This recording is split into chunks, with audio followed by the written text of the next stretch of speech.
Public Sénat s'associe à l'événement organisé ce 1er juillet ici au Sénat. Égalité professionnelle, la loi à l'épreuve des faits avec le cercle de réflexion Marie-Claire Agir pour l'égalité. On va donc faire le constat d'un combat qui est loin d'être gagné, notamment, et on commence avec ça, sur le plan salarial. Cécile Sixou. Ils ont le même poste et travaillent autant d'heures, pourtant leurs revenus sont différents en fonction de leur sexe. Dans la plupart des entreprises, en matière salariale, les femmes sont toujours à la traîne. À travail équivalent, elles gagnent 17% de moins que les hommes. Et ce chiffre s'accentue si l'on prend en compte le volume de travail. Les femmes font beaucoup plus de temps partiel que les hommes. Dans ce cas, la rémunération moyenne des femmes est inférieure de 28% à celle des hommes. La majorité des femmes sont des femmes qui vont accepter de travailler à part-time pas parce qu'elles ont vraiment envie de ne pas travailler à temps plein, mais parce qu'elles sont obligées à le faire. On a la tendance à penser que c'est à elles de s'occuper des enfants, de la famille. Et à cause de ça, comme en vérité, c'est un deuxième travail que la femme fait en plus de façon gratuite, alors c'est à cause de ça que souvent les femmes elles sont obligées à accepter de travailler à temps partiel. Des vies personnelles qui freinent également leur évolution dans l'entreprise. Elles sont moins nombreuses que les hommes à avoir des postes à responsabilité. Seuls 22% d'entre elles sont présentes dans les comités de direction. Mais ces chiffres devraient évoluer car désormais des quotas obligent les entreprises de plus de 250 salariés à avoir 40% de femmes dans les comités de direction. Elles leur imposent aussi de mesurer tous les ans les écarts de rémunération entre les hommes et les femmes grâce à un index de l'égalité professionnelle. Les hommes et les femmes, ils vont pas occuper le même genre de métier dans l'entreprise. Quand on construit cet index d'égalité, si on compare les administratifs entre eux ou elles, il y a majoritairement des femmes et donc entre elles, il n'y a pas beaucoup d'inégalités. Si on compare les opérationnels entre eux, plutôt des hommes, il n'y a pas beaucoup d'inégalités entre eux. Et donc, si vous voulez, ça va masquer les inégalités qui, en fait, existent dans la structure globale de l'entreprise. Plus de femmes en politique pour représenter cette cause pourrait encore faire évoluer la législation. En attendant, les nominations d'une femme première ministre et d'une autre présidente de l'Assemblée nationale peuvent déjà changer les regards sur les femmes en responsabilité. On va commencer par parler des salaires dans ce débat avec mes invités. Valérie Offenberg, bonsoir, bienvenue. Bonsoir. Vous êtes cofondatrice du cercle de réflexion Marie-Claire Agir pour l'égalité, à l'origine donc de cette journée, de cet événement ce 1er juillet au Sénat et présidente de Connecting Leaders Club. Insa Felassini, bonsoir, bienvenue. Bonsoir. Vous êtes juriste, experte en égalité salariale, créatrice de Ma Juste Valeur. C'est une entreprise de formation, de coaching en négociation de rémunération. Moi, j'aurais besoin de vous, je pense, pour négocier mes salaires aussi. Bref. Vous savez où me trouver. Mais on n'est pas là pour parler de moi. Marie-Éloi, bonsoir, bienvenue. Vous êtes fondatrice de Bouge ta boîte et membre de Croissance Plus. J'accueille également Bruno Belin avec nous en duplex. Bonsoir, vous êtes sénateur LR de la Vienne et vous étiez l'un des rapporteurs des travaux menés au Sénat sur les inégalités en milieu rural. Et Laetitia Krupa, éditorialiste politique, est restée à mes côtés. Moi, je reste quand même estomaqué par ce chiffre, Valérie Offenberg, 28%, 28,5% selon les dernières données de l'INSEE. J'avais l'impression qu'on réussissait à réduire cet écart. Alors, est-ce que oui ou non il se réduit, mais comment il peut être aussi large, quoi, Eh bien, écoutez, vous avez les deux sentiments qu'il faut avoir. C'est-à-dire que le premier, c'est il faut être estomaqué, il faut être révolté, et il faut continuer à se dire que c'est inacceptable et que donc il faut se battre pour.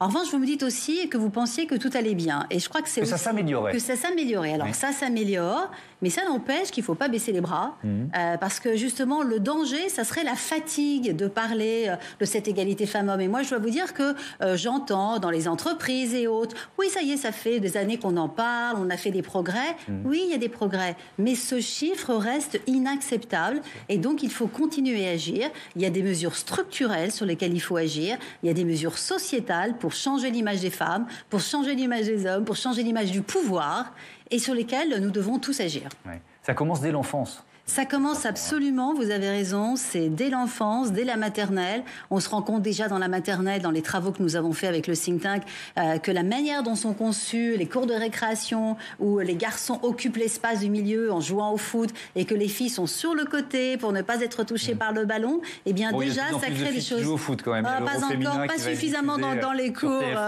dans les cours de récréation. Ça se joue aussi dans l'orientation, ça se joue aussi à l'université. Quand on voit les scandales qu'il y a eu récemment avec tous ces viols, il faut le dire, dans nos grandes écoles.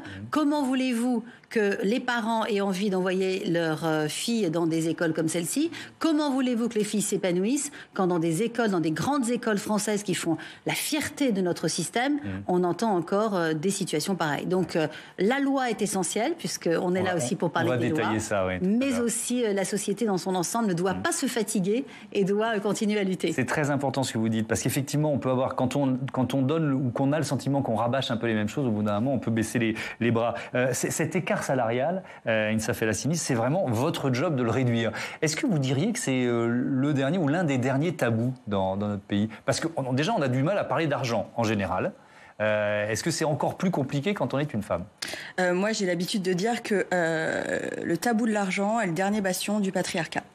Parce qu'en réalité, aujourd'hui, on s'aperçoit que l'argent est un véritable tabou. C'est un tabou qui est culturel dans notre société française.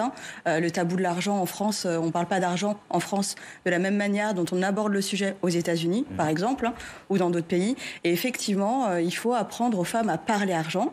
Il faut leur apprendre à négocier. Il faut leur apprendre à investir leur argent et à s'emparer de ce dernier bastion du patriarcat.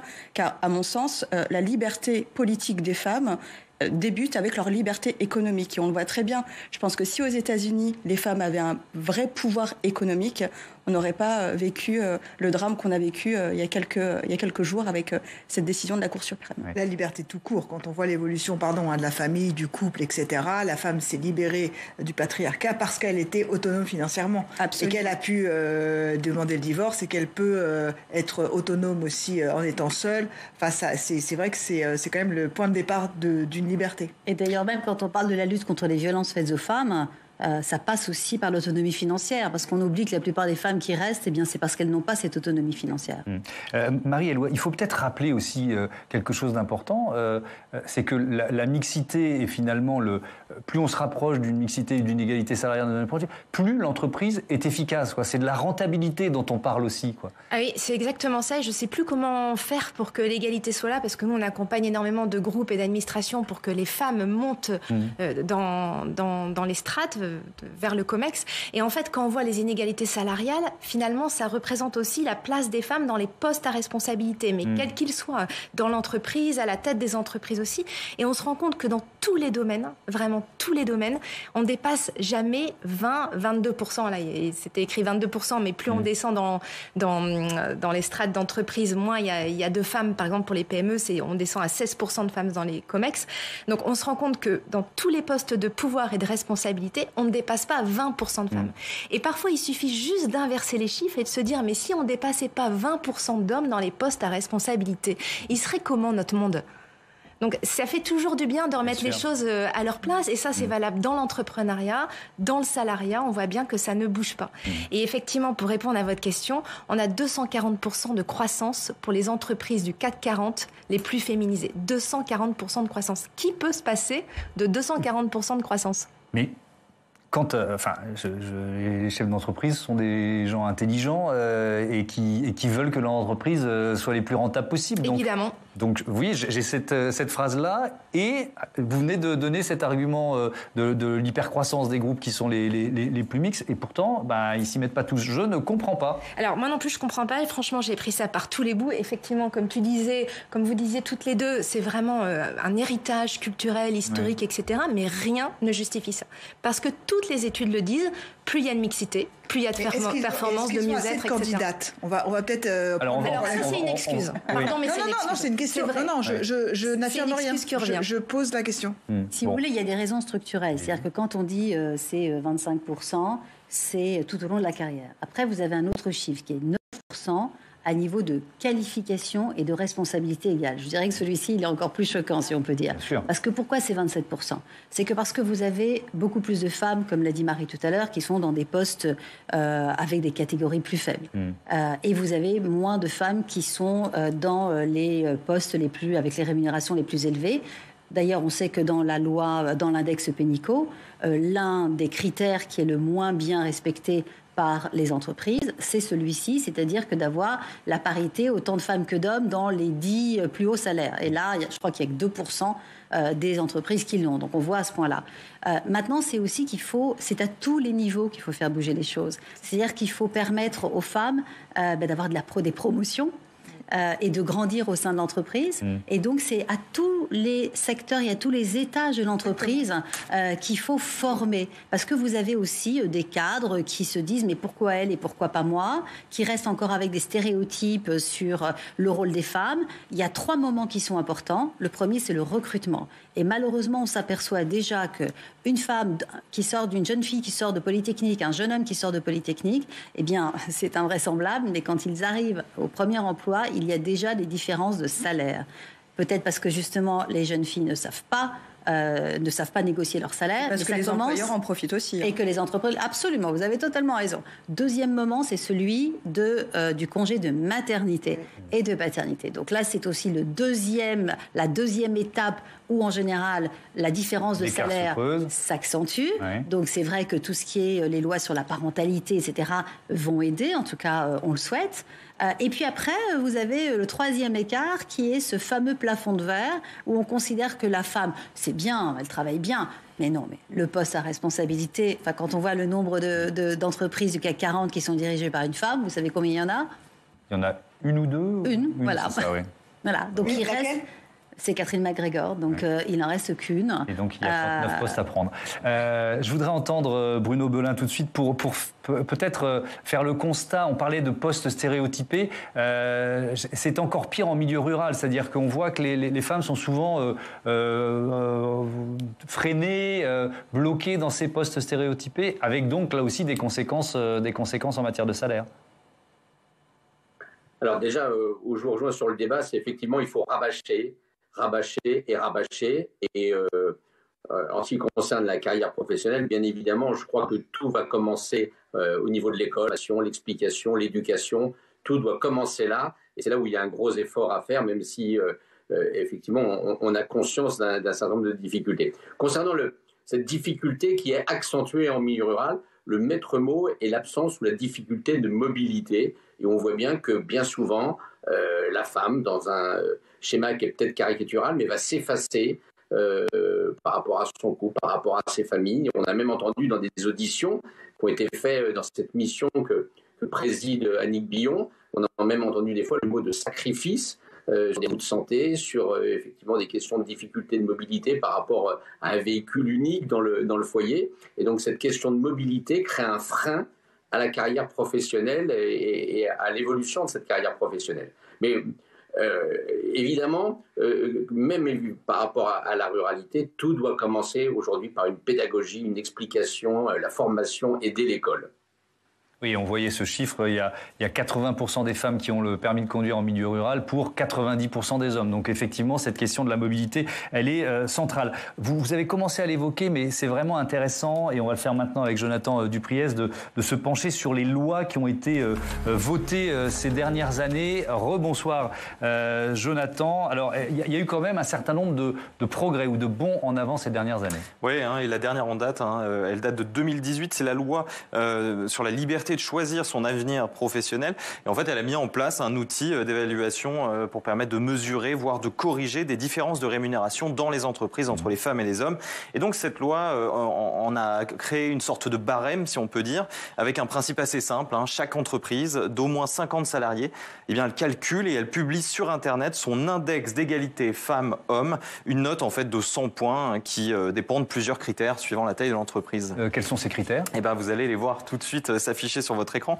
Il y a notamment la suppression des écarts de rémunération, la chance d'avoir une augmentation ou d'avoir une promotion. Figure aussi dans le barème la garantie d'être augmenté en retour d'un congé maternité, par exemple, ou encore la parité dans les 10 plus hauts postes de l'entreprise. Le texte, en plus, a une valeur contraignante. Si dans les 3 ans, les entreprises ne parviennent pas à obtenir une note d'au moins 75 sur 100, eh ben, en fait, elles s'exposent à des pénalités d'ordre financier et elles doivent aussi, après, se remettre un peu à la page et corriger. Oui, effectivement. Et pour que ces écarts, on vient de l'expliquer, salariaux diminuent, encore faut-il que les femmes puissent accéder à des postes de responsabilité similaires à celui des hommes. Et là encore, il y avait une loi qui avait porté cette ambition de casser ces plafonds de verre, la loi Copé-Zimmermann, qui vient d'ailleurs de fêter ses 10 ans. Ce texte avait pour ambition d'instaurer la parité dans les conseils d'administration des grandes entreprises cotées en bourse de plus de 500 salariés. Donc grosso modo, c'est un peu l'entreprise du CAC 40. La commission aux droits des femmes au Sénat, elle avait récemment dressé un bilan de cette loi. Et vous allez le voir s'afficher aussi. En 10 ans, les sénatrices relèvent que le chemin parcouru est immense. La France se situe aujourd'hui au premier rang mondial en termes de féminisation des conseils d'administration de ces grandes entreprises, avec plus de 46% de femmes en 2021 dans les hautes sphères de ces sociétés du CAC 40. Donc ça, c'est le bon côté des choses, mais le Sénat a relevé qu'il n'y a pas eu de ruissellement escompté dans les entreprises plus petites. Non, et c'est là que le bas blesse, Thomas. Les conseils d'administration des plus petites entreprises, pourtant cotées en bourse, eh bien, elles comptent moins d'un tiers de femmes. Pire encore, dans les comités de direction des entreprises non cotées de plus de 250 salariés, eh bien là, on compte seulement 25% de femmes, et sans parler des PME qui n'entrent même pas dans le champ de la loi Copé-Zimmermann. Donc on le voit bien, il y a encore beaucoup à faire. Merci Jonathan pour tous ces détails. Marie-Éloi, sur l'indice là, noté sur 100, c'est quand même... alors c'est un outil qui est utilisé comment ? Il est utilisé, j'imagine, par des salariés. On sait que les jeunes diplômés d'universités ou de grandes écoles regardent de plus en plus le bilan RSE, responsabilité sociale sociétale des entreprises, mais aussi les questions de mixité, de parité. Donc ce score, il doit être regardé par les futurs diplômés. Alors clairement, les jeunes et les femmes ont les mêmes aspirations. Il y a ce besoin de sens qui est très fort et qui compte dans l'attraction des talents, l'attractivité des talents, la rétention des talents. Ça, c'est très important. Donc effectivement, c'est un index qui compte, qui a permis aussi de changer les mentalités.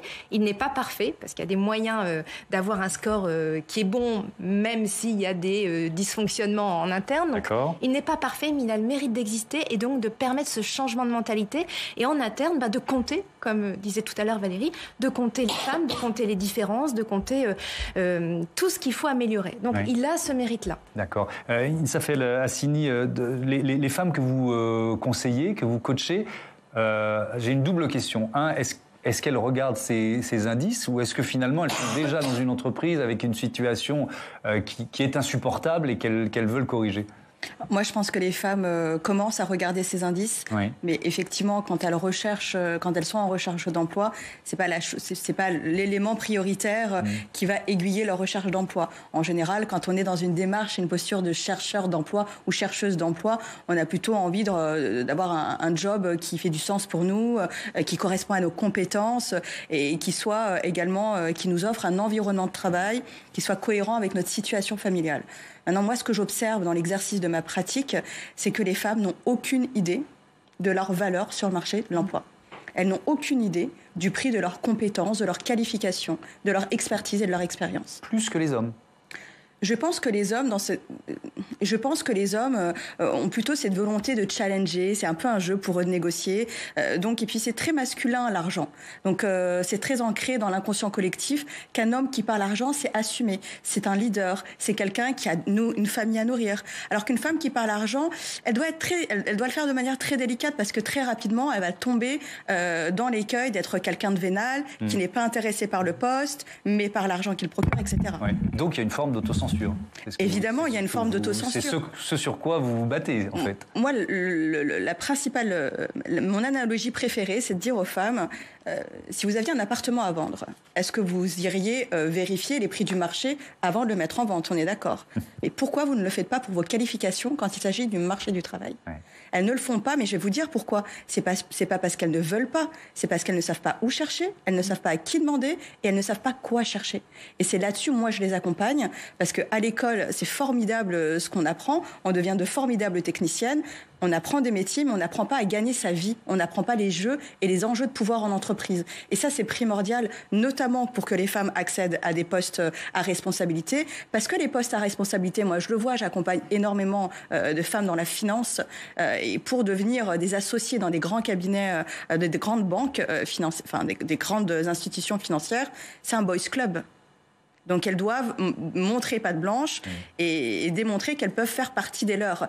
Donc il y a tout un cérémonial et un processus. Et donc si on n'a pas de sponsor, si on n'a pas de personne qui nous dit quoi faire, comment faire, à qui parler, eh ben, c'est très compliqué d'accéder à ce niveau de poste. Vous voyez ? Oui, ce chiffre, il a peut-être un peu évolué, mais 2,6% des fonds venant de fonds d'investissement attribués à des femmes. C'est-à-dire que si on est une femme, Valérie Offenberg, et qu'on se présente pour... On est start-up, on a une belle idée, on est en train de créer son entreprise. Si on est une femme, on a beaucoup moins de chances d'être financé. En revanche, si déjà on a un homme à côté... C'est-à-dire qu'il y a un cofondateur, ça va un peu mieux. Moi, je trouve ça complètement dingue. Alors, il se trouve que moi, je viens de monter une société. Oui. Et donc, j'ai fait ma première levée de fonds. Donc, j'ai levé de l'argent. Mais je crois qu'il y a effectivement deux choses. La première, c'est que les femmes, elles ont toujours le sentiment qu'elles doivent prouver qu'elles sont à la hauteur. Donc, pourquoi est-ce que lorsqu'elles sont dans une société ou lorsqu'elles vont voir un fonds d'investissement, elles ne vont pas négocier de la même manière qu'un homme parce qu'elles ont ce fameux syndrome de l'imposteur? Et elles doivent se dire, je vais d'abord prouver que je suis bonne et ensuite, ils vont m'augmenter. Donc, alors qu'un homme ne va pas faire ça. Un homme va aller, il va dire, je suis bon, je mérite ça, alors qu'il mérite peut-être exactement la même chose que l'autre. Donc, il faut travailler sur l'état d'esprit des femmes en leur disant, vous méritez autant. Ce n'est pas vénal, parce qu'on reste avec cet imaginaire quand même de la femme qui parle d'argent est une femme intéressée et vénale. Donc il faut absolument travailler sur ces stéréotypes-là. Et puis ensuite, quand on parle des femmes et des fonds d'investissement, Marie le dira tout à l'heure, mais première étape, c'est lutter contre ce boys band et donc faire en sorte qu'il y ait effectivement plus de femmes aussi dans les fonds d'investissement, que lorsqu'il y a des banques, eh ben, il faudrait que peut-être face à des dossiers, il faut qu'il y ait ce dossier soit jugé par un homme et pour une femme. Et pour une raison toute bête, c'est que tout simplement, certaines femmes eh bien, vont créer des choses qui s'adressent aux femmes et qu'elles ne vont pas avoir obligatoirement, avec un homme en face, la même compréhension de l'enjeu. Et deuxièmement, c'est vrai que nous avons aussi une façon de nous exprimer, une façon de parler, de présenter les objectifs qui peut être un peu différente. Et je pense qu'il serait, un des éléments serait déjà que quand on présente dans un fonds d'investissement, il faut que le panel de jury soit à parité homme-femme. Il y a évidemment des réseaux, il y a le réseau Femmes Business Angel auquel je pense, il y a un fonds d'investissement qui s'appelle Leia Capital qui est spécialisé dans l'accompagnement des startups, des jeunes entreprises fondées par des femmes ou en mixité femmes-hommes. Vous l'avez vécu vous aussi dans une levée de fonds, ça a été très difficile de convaincre, c'est ça? Alors oui, j'ai fait 3 levées de fonds. Donc oui, ça a été très difficile parce que moi, c'est un réseau d'affaires pour les femmes entrepreneurs, plus Bouge ton groupe pour faciliter les carrières des femmes. Donc c'est à destination d'autres femmes. Donc femmes à destination d'autres femmes, en plus dans les territoires, parce qu'on est très implanté dans toutes les villes de France et moins à Paris. Je vous assure que ça a été compliqué parce que forcément, je me retrouvais parfois face à 20 ou 30 business angels ou par exemple des fonds. Et comme tu disais, il y a déjà un sentiment de discrédit qui est assez fort, mais qui est inconscient parce que en fait, il ne s'agit pas de culpabiliser les hommes en disant voilà, en fait, c'est comme ça. Il y a un éveil qui est là depuis quelques années sur ce sujet-là, mais les biais sont encore très forts. Donc, ce regard inconscient sur nous en tant que femmes entrepreneurs, il est compliqué. Et nous-mêmes, nous avons des biais. Donc, il faut vraiment travailler, nous les femmes, à enlever ces biais-là. Et comme tu disais, ça passe par les formations, la sensibilisation, et les hommes aussi. Donc, il y a tout un travail. Et par rapport à ce que vous disiez tout à l'heure, il y a 88% des fonds qui vont à des entreprises exclusivement portées par des hommes. Donc 100% masculines, 88% des fonds en France, ce qui est gigantesque. Après, il y a 16% pour les équipes mixtes. Il y a une loi qui n'a pas été mentionnée et qui pourtant est vraiment importante, c'est la loi Rixain qui a été votée le jour de Noël, donc c'était un beau cadeau, l'année dernière. Loi Rixain qui permet d'avoir 30% de femmes, des quotas de 30% de femmes dans les instances dirigeantes. Donc là, on parle vraiment des COMEX et pas des conseils d'administration qui ont été évoqués tout à l'heure. 30% de femmes en 2027, 40% en 2040.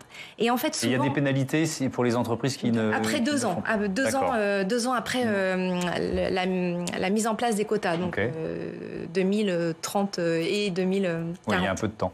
Il y a un peu de temps, mais effectivement, il y a des pénalités financières qui sont prévues.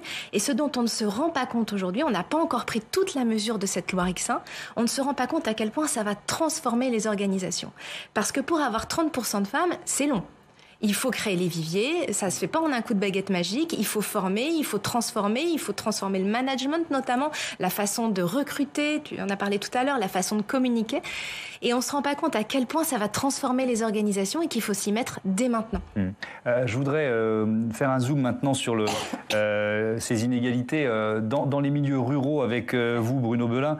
Je rappelle que vous faisiez partie des rapporteurs des travaux menés au Sénat sur ce thème. Peut-être quelques chiffres. Combien de femmes vivent en milieu rural et de quelles inégalités supplémentaires souffrent-elles? Vous avez parlé de la mobilité tout à l'heure, il y en a d'autres, j'imagine.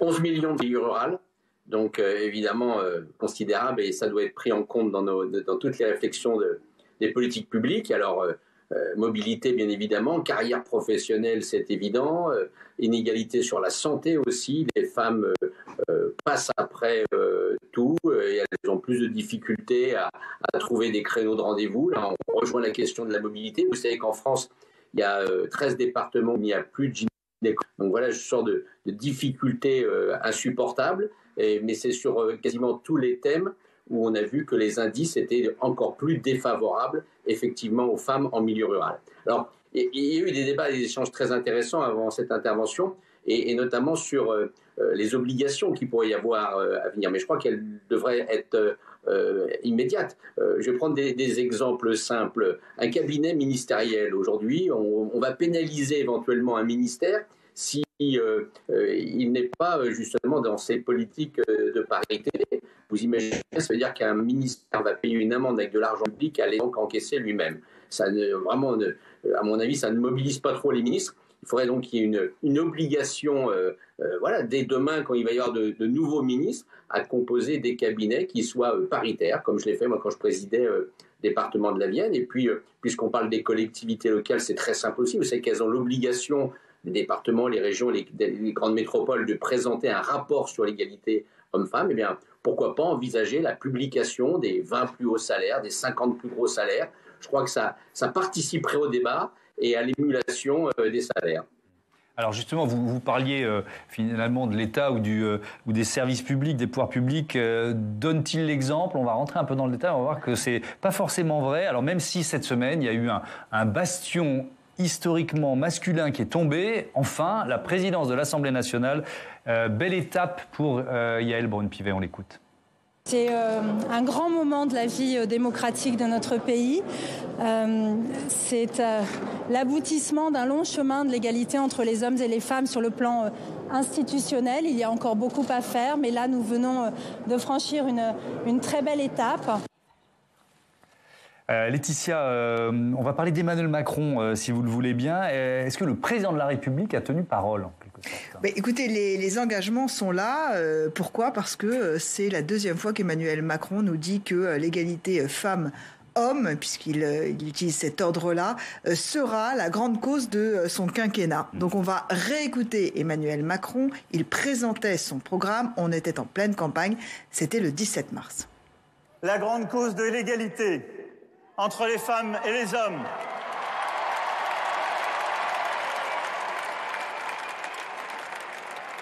De la lutte contre les violences à l'égalité salariale. Et tant d'autres combats. Nous l'avons mené. Nos associations se sont mobilisées. Mais nous devrons faire plus. Nous devrons faire plus.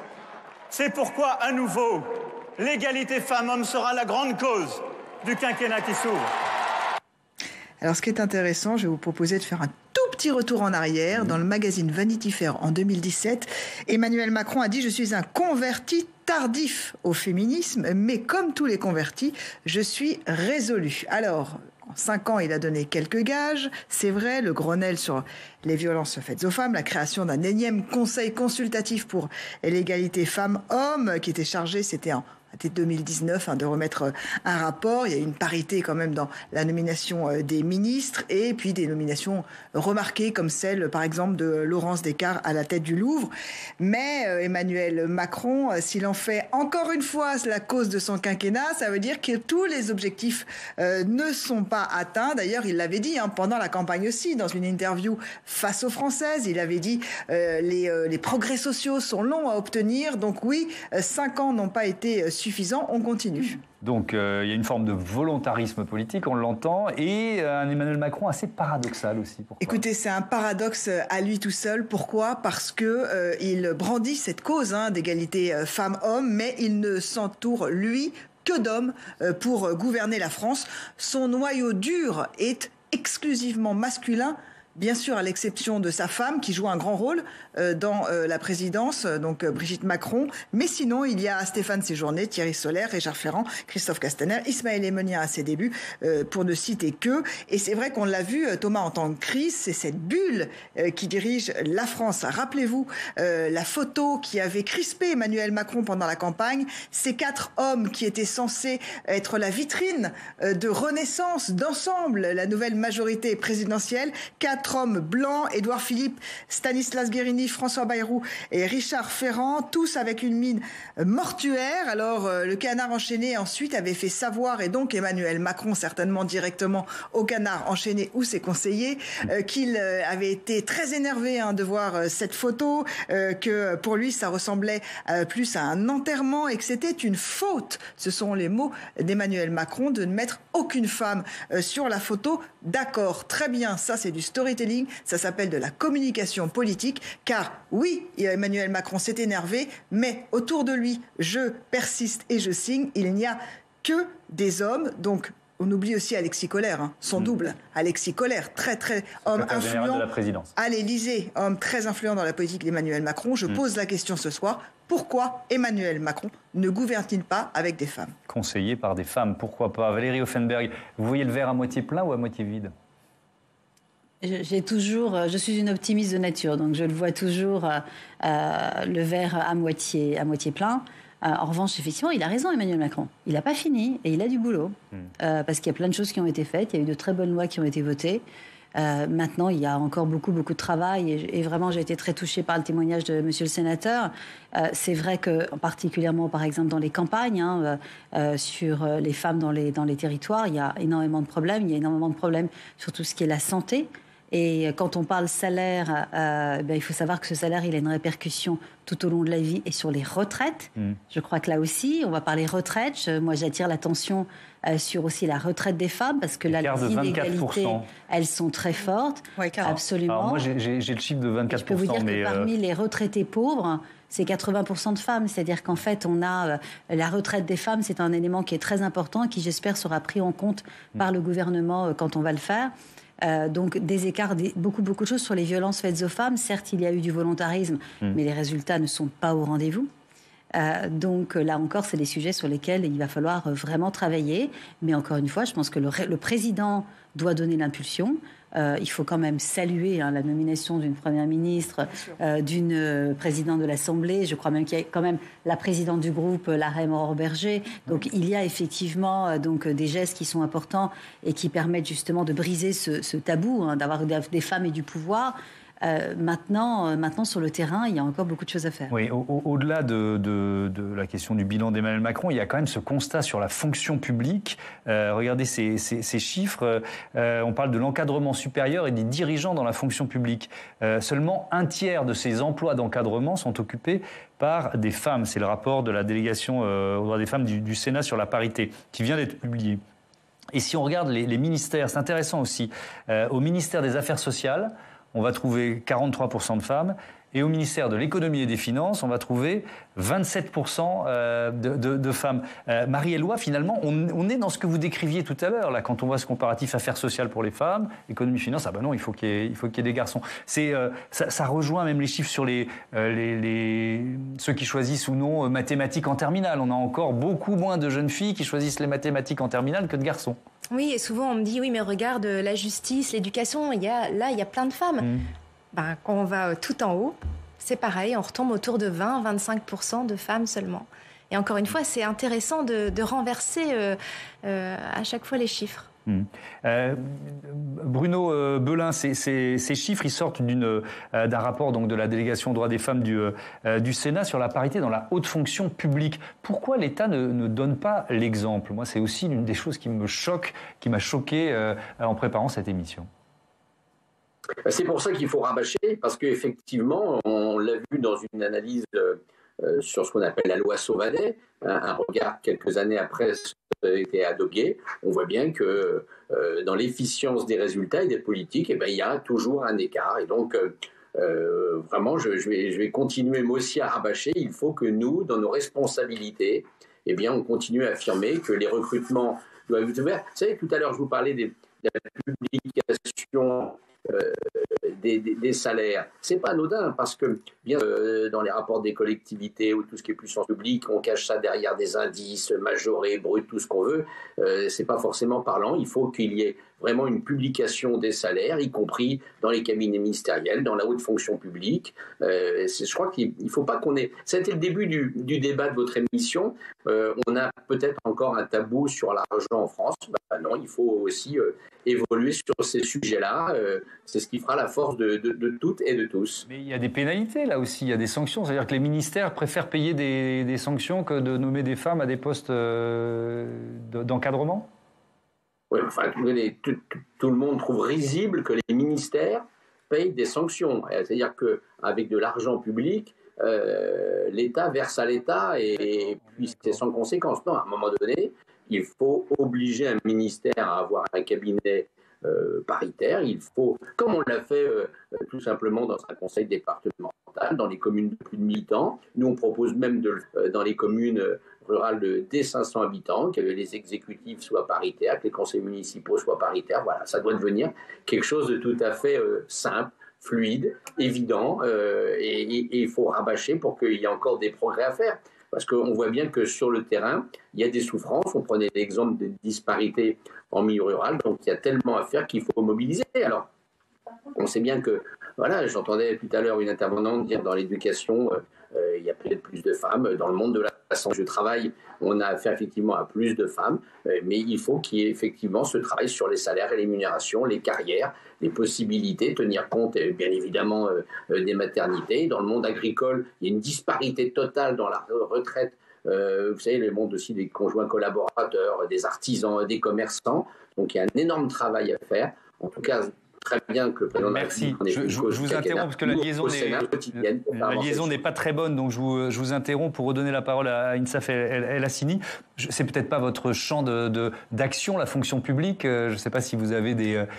Oui, c'est mon champ d'action aussi. C'est vrai. Et on peut négocier son traitement à la fonction publique, contrairement à ce que l'on croit et à ce qui est matraqué. Mais je vous laisse poser votre question. Non, mais c'est ça. Je voulais vous demander s'il y avait beaucoup de femmes qui venaient vous voir, qui étaient dans la fonction publique et qui étaient confrontées à ces disparités qui sont aussi, voire plus choquantes, parce que c'est l'État. Alors oui, absolument. Il y a des femmes qui exercent dans la fonction publique et qui viennent me voir. La majorité viennent me voir parce qu'elles sont en profonde souffrance. On s'aperçoit aujourd'hui que le socle de notre société, c'est quand même l'éducation et la santé. C'est des secteurs d'activité qui sont très largement menés par des femmes, et c'est des secteurs d'activité où les rémunérations sont quand même largement en dessous de la juste contribution de ces femmes-là à notre société et à ce secteur d'activité. Donc déjà, je pense qu'au-delà des déclarations d'intention, si l'égalité femmes-hommes est réellement, sérieusement une vraie cause du quinquennat, alors il faut mettre en œuvre et il faut injecter des fonds pour revaloriser les salaires des infirmières, des enseignantes et de tous ces secteurs d'activité-là. Pour en revenir à votre question et sur le fait de savoir si les fonctionnaires de l'administration publique peuvent négocier leur salaire, alors oui, évidemment, ils ne vont pas négocier leur salaire fixe, puisque c'est une question de... le traitement est en fonction de l'échelon qui est déterminé par un concours. En revanche, il y a une pléthore de primes que les femmes n'ont pas du tout conscience. Et je vais vous donner un exemple que j'ai eu avec l'une de mes élèves. Tout dernier au Quai d'Orsay, qui a travaillé énormément, qui n'a pas eu accès à une prime parce qu'elle n'en avait pas connaissance, alors que son successeur et son prédécesseur avaient eu une prime. Et la prime, évidemment, elle vient élever le niveau de rémunération. Merci beaucoup, merci à tous d'avoir participé à ce débat, c'était passionnant. Merci également au sénateur Bruno Belin d'être intervenu et désolé pour ces petites coupures de liaison.